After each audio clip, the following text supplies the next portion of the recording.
I want a heart that forgives, a heart full of love, one with compassion. Hello once again, welcome to TLC. I am Sean Devines Daniel. You may be wondering what TLC is. TLC is transforming lives continually. On set with me again is author, counselor, licensed marriage officer, you name it, Mr. Michael Stewart. And dad.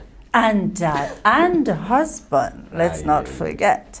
Welcome again, Michael. Thank you very much. We did part one, of your book, and you said you're an author of 3 books. Yes. And one of the books we have been discussing is 4 reasons why relationships fail. That's right. 4 reasons why relationships and fail. How you can make yours succeed. And how you can make yours succeed. Yes. Yes. So we dealt part 1 we did on the 4 reasons, and now we're doing part 2 Yes. on how you can make yours succeed. And this is going to be very interesting because I'm sure people really enjoyed that first part. Right? So how you can make those things succeed. Could you just give us a recap though, briefly, on the four reasons why relationships fail? Right. 1 is the baggage that we bring into the relationship. 2 is the vacuum, that emptiness that we have. And 3 is the mixed expectations that people have. You thought I would have done this, you thought I would have been like this, and I thought you would have been like that. And that causes a number of things. Now, people say communication is the thing that breaks down. I suspect communication, or the lack thereof, is a symptom of a relationship that is going through trouble. But it is important to have the communication right. But to get the communication right, you've got to find out the stuff that caused the relationship to go into disarray. Great. So we are saying that those are the things that we've got to look at. And then we now need to look at what are the things that would now help our relationship to blossom, bloom, soar, and take off. Great. So tell us now one of the things that could really make our relationships. You can always tell when a relationship starts going into trouble, the laughter is gone. Laughter. Yes. Yes. The first thing to go is your joy. Even in your relationship with God, the first thing that goes once your relationship starts going into trouble with God is your joy. Yes. And in your relationship, because your relationship with God is a marriage between man and God, and your relationship with your partner is a marriage between both of you all. Your joy goes with God, and also your laughter goes with each other. So everything becomes businesslike. Yes. And it is only when you have to talk that you talk. But you don't have that enjoyment, that laughter on things that have no sense, make no sense at all. You could look at a couple that have just met, teenagers. One of the things that you notice about them, they laugh at these dumbest things. But that's their joke. That's right. Yeah, you see? yeah. So they would give a signal, they know what the signal means, they start to laugh about it, somebody almost fall down, they start to laugh and so on. Then when we get married and we settle down, somebody almost fall down, we say, look here, you're clumsy. Yeah. You see? So we change the whole thing. And so we begin to put play out of the relationship. And one person said that we don't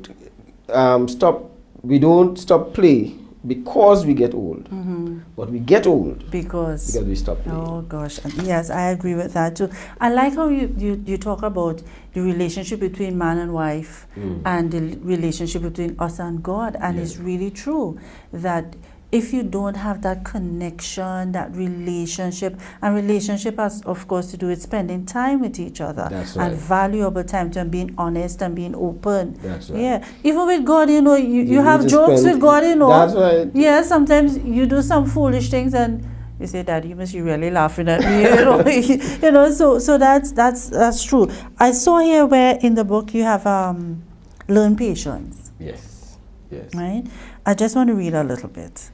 Some couples rush into relationships too soon. Give it time to gel. Spend time understanding and appreciating each other. It takes a while to become the person you should be. Yes. Yes. Talk to us about that. You see, because who we are or who we should be, it does not happen overnight. And so there are times that we want somebody to become something upon almost at the movement of a wand. We've got to be patient with each other and patient with ourselves to grow, to develop, to understand. Because you're taking two people coming from two different backgrounds, two different socialization, two different genders, bringing them together and make them one. That is the greatest miracle that you could find. Because how can you bring those people to think like one? And part of that, major part of that, is the patience that they'll have with each other. And that's why only God can do that sort of mathematical miracle of taking one and make one. And that comes from being able to understand each other. And I think that sometimes we become too impatient with each other. Somebody has done something that you feel inappropriate. Too often we start to say, listen, you see me, I can't handle this relationship, I'm gone. Yeah, I have no problem with using my own life. I always say that getting married, in my marriage, I matured. I grew up. And it's true that we come from different backgrounds. A simple thing as coming into the house and kicking off your shoes wherever is something probably you do home. Husband would not understand that because he grew up, you come in the house, you take off your shoes, you put it where it's supposed to be. And that would bring a big thing. You know? I'm just back from St. Thomas, and you'll be surprised what one of the sessions that I was having that they had as an issue, the toilet seat. I think most women have an issue with that. Being up or down, you know, and we become so hasty and so impatient with that whole process that one man was saying, I try, but once or twice I forget. And she gets on as though I never did it. You see? So just be patient. Allow people to go. Brushing your teeth in front of the mirror. After the wife just cleaned the mirror and you see all that spittle. You know. Men don't see that spittle. They don't see it. I'm leaving the cream of the bottle, skin cream bottle open, especially if you lived alone for a while. Those are little things that can cause problems. And so we need to laugh at those stuff. Make those things a game and make it a play in your life. Right, so laughter is one. Laughter. Further down in the book, he said, do not let your age or growing desperation get the better of you. At the right time, the right person will walk along the right path to your heart. Do not rush to satisfy curious questions of friends and family who keep asking, when will you get married? I wanted to read that because I have so many friends and relatives who are in that situation, and it is frustrating for them. Yes. Two things that I think frustrate us is when people ask us, number one, when we're going to get married, or you have a child as yet. And so we now do things to please these people. And you need to be okay with yourself and recognize that in the right time, when the teacher is ready, when the student is ready, the teacher appears. Once you are ready, God is going to put things in place. And oftentimes God is waiting for us to be ready. God wants to bless us. And the blessings, we cannot contain it because we don't have buckets ready. And so God is waiting for us to gather the bucket, and He's really patient. And we need to now work on self-development, bring ourselves to the point. Because you attract into your life the type of person you become. Say that again, Michael. That's interesting. You attract into your life based upon the type of person you become. People love our company because of who we are. If we want to change the type of people who come into our lives, we got to change who we are. And then we change it to our people who feel comfortable or uncomfortable in our presence. You don't need to run some of the people in your life. Just change who you are. And those people will want to leave. Because they are no longer comfortable around you. That makes a whole lot of sense. He said here, two parts of learning patience is learning to resist the temptation to satisfy the sexual appetite. Yes. And oftentimes part of the love-making issues that we have in relationship is just because of the sexual appetite. It's not one of love and passion and demonstration of the amount of awe I have for you. It's one of just plain sex. And that sexual appetite that we have learned through song, music, and advertisement and so on, that is all that you see people going after. And that leaves you with an emptiness after. It is short term. It is pleasure really for a season. Yes. Very short term. And then after that, you've got to satisfy it once more. Because I always share with young people, young women in particular, that what they see on television it's just really, sex. It's not really. It's not really. It's not. That's not what love is, you know. And he said too here, love becomes cloudy when it is mixed with sex. I love that.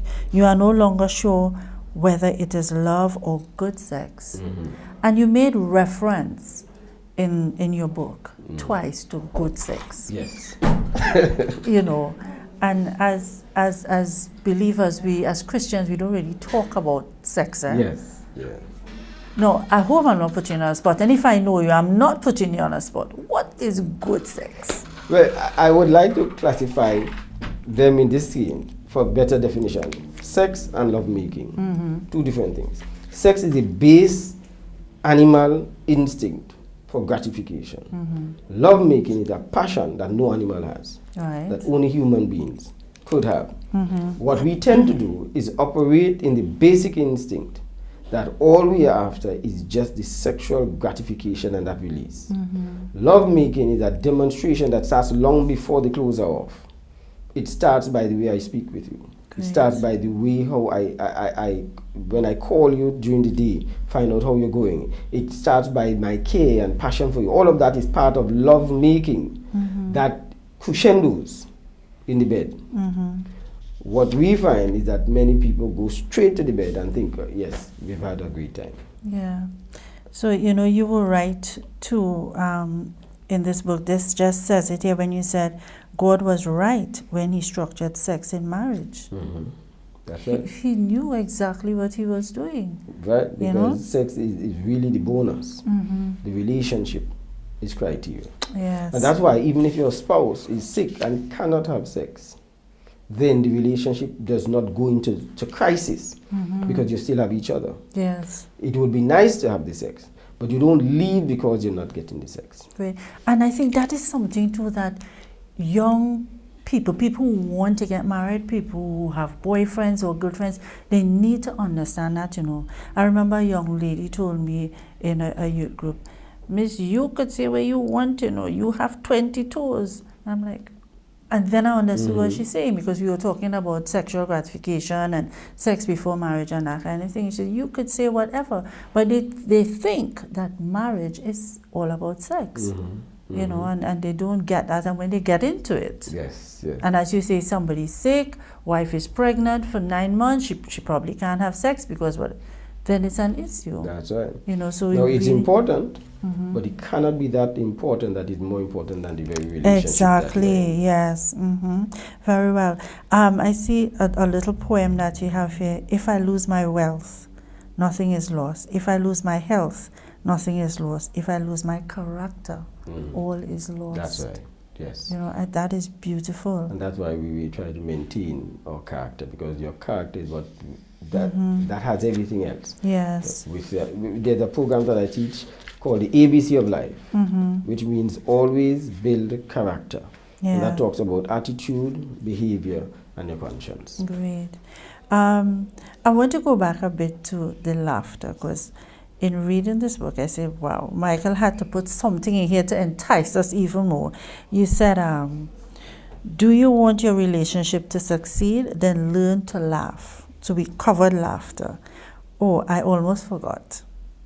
There are some things that are no laughing matter. And you say, see if you can guess. No, Michael, why you do that to us? What are those things that are no laughing matter? Are you going to share it with us, or do we still have to guess? That one is a whole program for it. They should really get the book. They should get the book. Okay, fair enough. And the other one is overlook. Yes. Chapter 7, you talk about overlook. That's right. So laughter is first. If you want your relationship to really work, put that back into it. Overlook some stuff. You don't need to get angry over everything. You don't need to have everything fixed in your life. You will not get things completely lined up. All your ducks would not line up in a row. Some of your ducks are going to be out of line. Right. But at least go ahead and shoot after life. Go ahead and enjoy life while you are fixing things. Some people, they're not going to get married until they have a job. They're not going to get married until they have a house. Not going to get married until they could have everything in line and so on. And then before you know it, you've lost the partner that was waiting on you. Yes. So there are some stuff that you just gonna need to overlook. There are some issues that some people would have had, something that somebody would have done inappropriately, something that somebody would have said that hurt you. You don't need to respond to everything. You don't need to find out who said what about you. As soon as somebody hear, you know, so I hear someone, so somebody said so and so about you, who is that? Tell me who, tell me. Just overlook it. You're right. You Yes, see? yes. And if you really want to make your relationship, overlook some things. Somebody would always tell you something about your husband. Somebody would always tell me something about my wife. I don't have to take on everything that everybody says. I just need to overlook some stuff. Great. And I think that's your wife. Put them in their place. That's your wife. You deal with your stuff, but you know, as here too, you cannot hold on to every single hurt. That's right. You know, I know of relationships where the man, he's been unfaithful, but she stays. But she complains all the time, and I'm thinking, listen, if you're gonna stay, shut up. At least make up your mind that I've got to therefore accept some stuff. Right, in my life. yes. Now, nobody is saying encourage it. No. Right. But if you're going to stay, you've got to accept the pain. You will never overcome anything that you're not accepted. Yeah. So you've got to accept the fact that it took place. Accept the fact that you are in pain, and accept the fact that you're experiencing that emotion at this time. But once you have accepted it, then now you can take action to be able to overcome. Right, and you also talk about overlooking includes forgiveness. Yes, yes. Remember we did on one of our programs, the heart and art of forgiveness. Yes. You've got to come to that point of forgiving. You can't go to your grave with all that pain in your heart, regardless of what the person has done. Because most times the people that we have not forgiven, they have moved on with their life. Great, yes. So therefore you might as well move on with yours. Move on, exactly, to forgive. And also it's overlooking some things may not be the easiest, I know you said, but if you really want things to work, you must let some things pass, as you said before. Life may not be as perfect, as you said, put in your ducks, you know, but may not have all your ducks line up as you will like it to be, but it can be better than it is. That's right. Right? That's right. And so look for that better opportunity. Yeah. And you know, I'm thinking that we waste so much time in our relationships complaining about this petty stuff. Yes. And not enjoying your spouse. Not enjoying each other. And then when that person is gone, woe is me. There's a 3-year relationship that is now going through looking for divorce. She was out of the country for 6 weeks, and she came back and the sink was dirty. And she is also upset. Now she is saying that at least he could have wiped the sink. He is saying that he doesn't clean until it's dirty. She cleans whether or not it's dirty. So she's away, he didn't cook, he didn't use the sink. So in his head, it's not dirty. You see? Yes, and now it is going for divorce. Small thing, as the people say, that's small thing, you know. Enjoy your spouse. And that's what we want to encourage people out there. Enjoy your spouse, enjoy your relationship. As we say, life is short, you know. Overlook that. So he doesn't clean a sink every day. So, The issue of comparing your spouse to someone else. Right. That is a major thing. Yes. You always see a greener grass on the next door neighbor's lawn. You see? And you've got to really be contented with what you have. The Bible says that contentment is great gain. And we need to learn to be contented with what we have. We may not have the best, but we don't need to have the best. We have what we are comfortable with and what is satisfactory to us, what God has given to us. And you'll always meet a more beautiful woman than your wife. You'll always meet a more handsome man than your husband. But you can't go after it, because when you go after it, you will find another guy more handsome than he is. No, I am bursting at the seams here because I want to give you a joke. You remember when you guys had that men talk? Yes. So I have this couple, we're friends, and boy, you were the topic. Michael Stewart. Michael Stewart, know the heart of woman. Michael Stewart. So she was comparing this man to you. I said, Lord, so this guy must have you in his mind, you know. So, you know, I was saying, no, you can't. You don't know Michael. Yes, yes.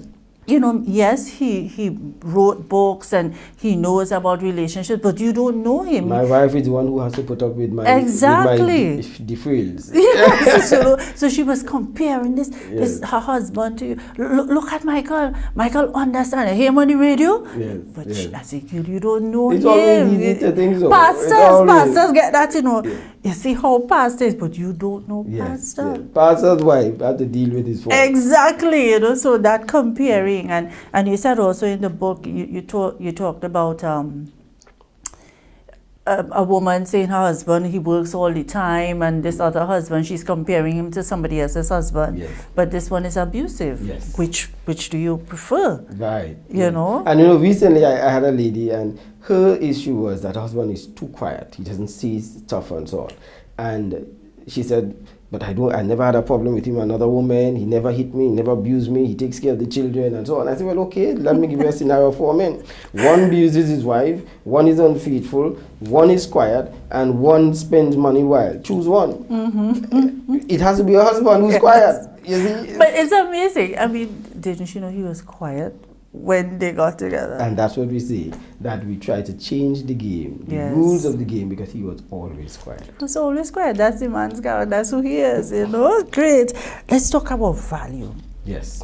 You know, you said here, the person you choose to have a relationship with must bring value. That's right. To you and you to them. There's a certain measure of selfishness that must go into a relationship. Never go with somebody who does not increase your value. Because that's the purpose of coming together. God wanted us to be complementary to each other. Add something to me, and if the person does not add but subtracts from me, then the person brings no value to me, regardless of how good looking the person is, regardless of how sweet the person looks. If they're not bringing value, that good looks will fail. So I must know what is the missing part of me. I am a hasty person. This person is very collected, calm. Yes. So therefore I could learn from this person. It does not have to be monetary value. It has to be something that is missing in me that this person is good at. I spend money a lot, this person saves. So therefore that person has added to me. But if there are things that I am okay with, and the person that I'm with, I am paying the bills, I am the one who have done this self-development, I am the one who have advanced myself, have ambition, and the person that I am with, I cannot point to a value that they bring to me. Why go with the person? You see? So therefore, and I'm not saying it's unfortunate if you're already married to the person, because that's a whole new scenario there. Right, yes. But if you're looking to get into a relationship, sit down and work out the value. The person must come to the table with value, and then you say, yes, I think that there are things that this person has that would make me better. Right. So but you must also make sure that you are doing something with yourself to make sure that you can be of value to the person. Excellent. And that's where compatibility comes. Great, great. I am in the book too. I am told, you're saying here, I am told that the person came through some, no, let me read that again.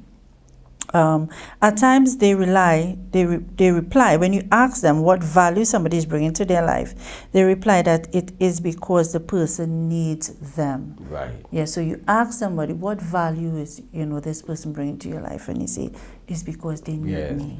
So I've seen people get into relationships not because of what value they bring, but what you bring to them. So you keep saying, oh, everybody have abandoned the person, I'm the only one that they have there for them, and so you stick for them based upon what you can give. Yes. And that's nice, that's noble.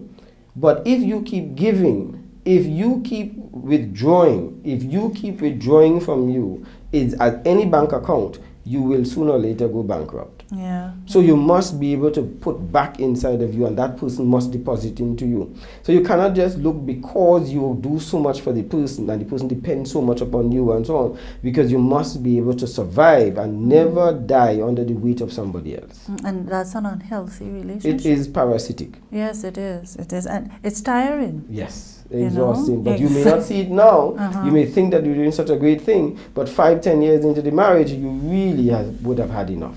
And you want somebody now to take care of you, you want somebody now to love you, you want somebody now who would be able to help you out in this stuff that you're going through. Right, excellent. Let's jump ahead a bit and talk about the quick tips that you have. You said, let me share some quick tips to identify someone who brings value to you. What are those quick tips? Right. So if somebody brings value to you, when you look at the qualities that they have, the qualities that they have are usually the missing qualities in you. That's what we were now explaining. Right, the yeah. missing qualities in you, and that person must be able to supply that. And that's just quickly what you must do. Right. And you talk about that person that seeks ways to lift you up, so somebody Yes. to encourage you, Exhort you. Right. You have a dream, Yes. they support you with your dream. They don't kill your dream. Great, yeah. So you want to go and advance your career, you want to go and study, but you have children, the person is going to say, then I'll come home earlier so that you Right. could go to classes. Yes. You could tell that the person understands your dream and wants you to achieve your dream. And it goes back to the program we did before when we spoke about expectations. That's right. Right, you know, and that person makes your happiness a priority. Yes. That's another one of the tips that you have. And that's very important for the person to make your happiness a priority. If the person is unhappy about something, even if you think it is trivial, because they are unhappy about it, it must jump up in the priority scale Yes. and become important to you, even though you think it is trivial at first. Right. And 4, being with that person is always voluntary. Yes, yes. I'm not here because if I leave, I will feel endangered, or because I'm going to feel that the person is going to feel I abandon them. I want to stay. Great. And that's the greatest pull. Yeah. And chapter 9, which means, you know, guys, you need to get this book. It talks about expect the best.